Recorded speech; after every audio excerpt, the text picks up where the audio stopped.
ரதியா அடுப்படியில் இன்றைக்கி அக்கா high protein chutney செய்ய போகிறேன். எங்கள் வீட்டில் கொண்டக்கடலை வேக வச்சு கொடுத்தா சாப்பிட மாட்டாங்க. அந்த கடலை குருமா பண்ணாலும் பிடிக்க மாட்டேங்குது, புளிக்குழம்புல போட்டாலும் பிடிக்க மாட்டேங்குது. அதனால் அக்கா இன்றைக்கி இதில் சட்னி செஞ்சு உங்கள்கிட்ட ஷேர் பண்ணலான்னு இருக்கிறேன். அக்கா இதுக்கு முன்னாடி சட்னி செஞ்சு கொடுத்துருக்கேன், ரொம்ப ரொம்ப சூப்பராக இருக்கும். நம்மளுக்கு இது ஹை ப்ரோட்டீன் நல்லா, அப்புறமா நம்மளுக்கு நல்ல நார் சத்து கிடைக்கும். இதில் அதுவும் முளைக்கட்டினதில் ரொம்ப ரொம்ப ரொம்ப நார் சத்து கிடைக்கும். அக்கா இது நல்லா ஒரு நாள் ஃபுல்லாக ஒன் டே ஊற வச்சுட்டு நைட்டு எடுத்து நல்லா தண்ணியை வடிகட்டிட்டு டப்பரில் போட்டு ஃப்ரிட்ஜில் வச்சுட்டேன். எப்படி முளை எவ்வளோ தூரம் வந்திருக்கு பாருங்கள். இது எவ்வளோ தூரம் முளை வருதோ அவ்வளோ தூரம் நம்மளுக்கு ரொம்ப ரொம்ப ரொம்ப நார் சத்து, ரொம்ப சத்து இதிலேருந்து கிடைக்கும். இப்போ நம்ம அக்கா இதில் சட்னி செய்கிறேன், வாங்க செய்வோம்.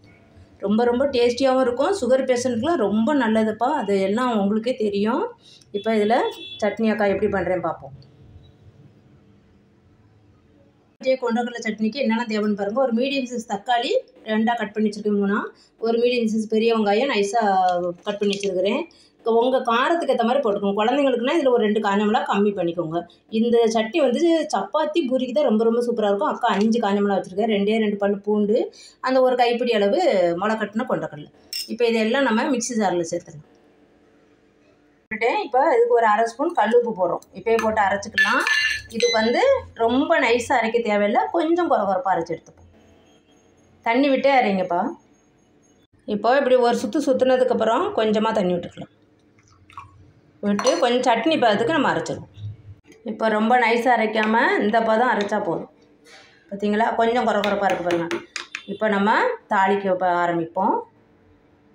ஃபஸ்ட்டு ஏற்கனவே 1 ஸ்பூன் ஆயில் விட்டுருக்குறேன்.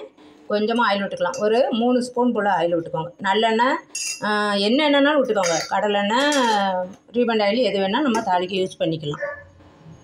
தாளிப்புக்கு அக்கா கொஞ்சமாக சோம்பு மட்டும் தான் போடுவேன். ஒரு 1/2 ஸ்பூனு.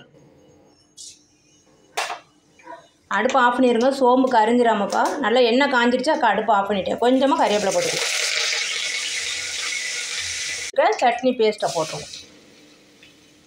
இன்னும் கொஞ்சம் வாட்ரு ஊற்றி மிக்ஸி அரைச்சி ஊற்றிக்கலாம். வாட்ரு எதுக்கு ஊற்றுறோன்னா அந்த பச்சை வாசனை போகிறதுக்காக. நம்ம பச்சையாக தான் எல்லாமே அரைச்சிருக்கிறோம். இந்த சட்னிக்கு இப்படி அரைச்சி தான் நம்ம அதுக்கப்புறம் நல்லா பச்சை வாசனை போகிற வரைக்கும் கொஞ்சம் கிளறி கொடுத்தோம்னா சட்னி சூப்பர் டேஸ்டியாக இருக்கும். இது நல்லா இந்த பச்சை வாசனை போட்டோம். அக்கா எடுத்த அளவுக்கு 100 ml வாட்ரு ஊற்றிருக்கிறேன். அந்த மாதிரி ஊற்றி பச்சை வாசனை போகணும். அப்புறமா இப்போ சால்ட்டு காரம்லாம் உங்களுக்கு ஏற்ற மாதிரி கரெக்டாக இருக்கான்னு பார்த்துக்கோங்க. பார்த்துட்டு சிம்மிலே வச்சு விட்டுட்டிங்கன்னா வேறு வேலை செஞ்சிட்ருக்கலாம். இது நல்லா பச்சை வாசனை போய் சட்னி கொஞ்சம் நம்மளுக்கு வேறு மாதிரி வந்துடும். எல்லாம் கொதித்து வேகட்டும். இந்த வெங்காயம் தக்காளி அந்த கடலோடைய பச்சை வாசனை நல்லா போயிடும். இன்னும் கொஞ்சம் கெட்டி பதம் வரணும், கலர் கொஞ்சம் மாறணும். இப்போ எண்ணெய் அப்படி பிரிஞ்சு வருது பாருங்கள். சட்னி பதம் வந்துருச்சு, அடுப்பை ஆஃப் பண்ணிடலாம். அவ்வளோதான், எண்ணெய் அப்படி பிரிஞ்சு வரும், கலர் மாறிடுச்சு பாருங்கள், நல்லா கெட்டியாக வந்துருச்சு. இப்போ அடுப்பு ஆஃப் பண்ணிடுவோம். சட்னி சர்வ் பண்ண வேண்டியதான். முளைக்கட்டின கொண்டக்கடலை சட்னி ரெடி.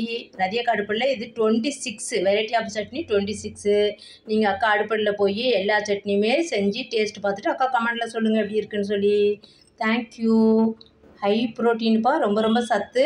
சப்பாத்தி பூரிக்கு ரொம்ப ரொம்ப ரொம்ப சூப்பராக இருக்கும். இட்லி தோசை எல்லாத்துக்கும் சாப்பிட்லாம். தேங்க்யூ.